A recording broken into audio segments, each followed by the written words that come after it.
Pesona alam Pantai Bahagia Aceh Utara. Pantai Bahagia tak kalah indahnya.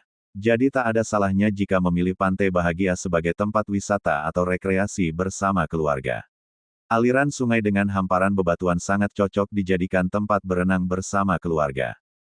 Selain hawa airnya yang sejuk, kawasan itu juga dikelilingi oleh panorama alam pepohonan hijau.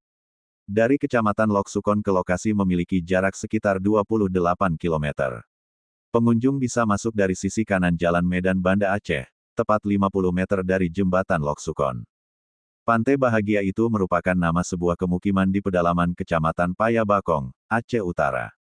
Saat ini, di liburan Hari Raya Pantai Bahagia banyak dikunjungi wisata di sekitaran Payabakong dan luar Payabakong. Pantai Bahagia layak diekspos sebagai salah satu objek wisata terpilih di Aceh Utara karena keindahan alamnya.